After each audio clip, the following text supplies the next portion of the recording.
나는 전능하신 아버지 하나님, 천지의 창조주를 믿습니다. 나는 그의 유일하신 아들, 우리 주 예수 그리스도를 믿습니다.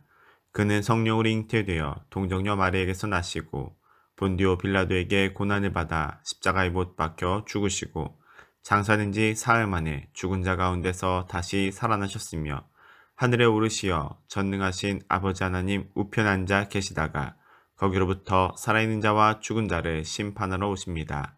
나는 성령을 믿으며 거룩한 공교회와 성도의 교제와 죄를 용서받는 것과 몸의 부활과 영생을 믿습니다. 아멘. 샬롬 반갑습니다. 박금민 목사입니다. 오늘은 마가복음 16장 1절부터 20절까지 말씀을 살펴보겠습니다. 마지막 시간입니다. 세 명의 여인이 예수님의 무덤가에 등장합니다. 예수님은 안식일을 준비하는 예비일에 오후 3시경에 돌아가셨습니다. 그리고 해가 지면서 유대인들의 안식일이 시작되는 것이죠.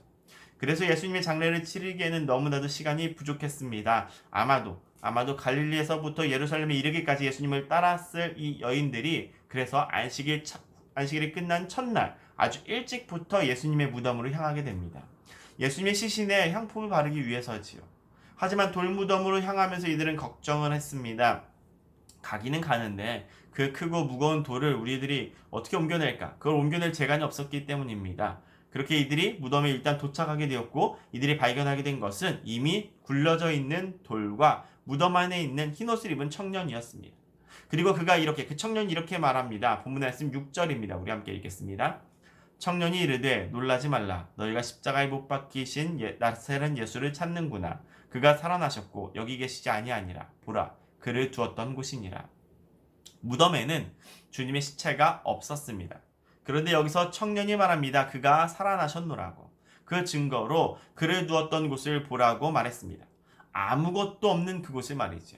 청년은 주께서 부활하셨을 뿐만 아니라 제자들보다 먼저 갈릴리로 가실 것이니 이 소식을 제자들에게 베드로에게 알려주라고 지시합니다. 그리고 이로써 우리는 여성들이 예수님의 부활의 첫 번째 목격자라는 것을 여성이 첫 번째 목격자라는 것을 분명히 알 수 있습니다.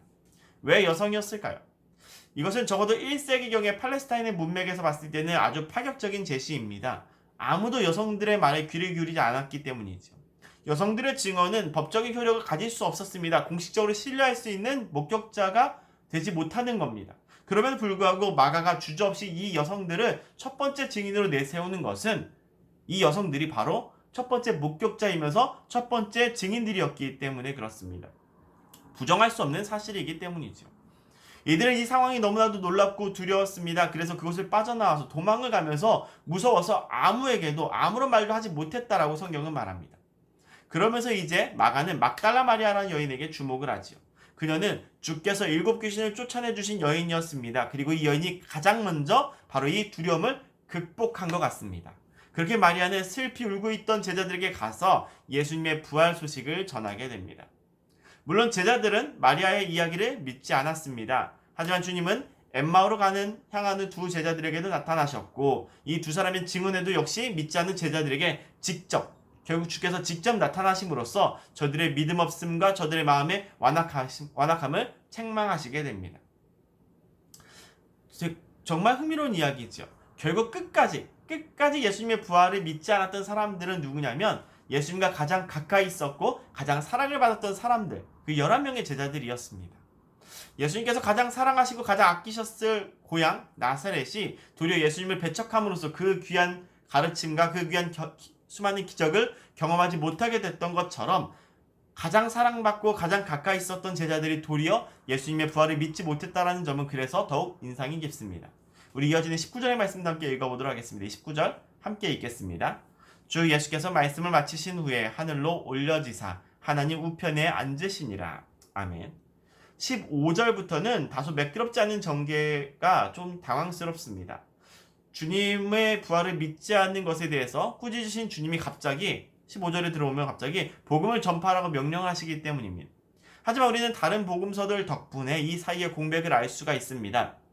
주께서 40일간 제자들을 가르치셨고 승천하시기 때문이지요. 예수님의 승천에 대해서는 누가복음 24장과 사도행전 1장에 자세히 기록되어 있는 만큼 우리들 의심할 수 없는 사실입니다. 그리고 예수님께서 지금도 하나님 오른편에 앉아 계시다라는 사실은 성경 여러 곳에서 증거하고 있는 내용이면서 시편 110편 1절의 말씀을 반영하는 것이기도 하지요. 그러면 주님은 왜 하나님의 우편에 앉아 계시는 것일까요?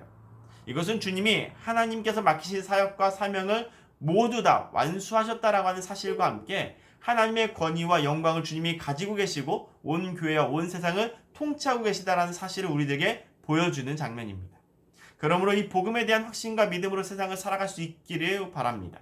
사랑하는 화랑교회 성도 여러분, 주님의 부활은 이미 예고된 것이었습니다. 그런데 그 예고된 말씀이 우리들의 삶에서 실현되는 것은 전혀 다른 차원의 충격인 것 같습니다.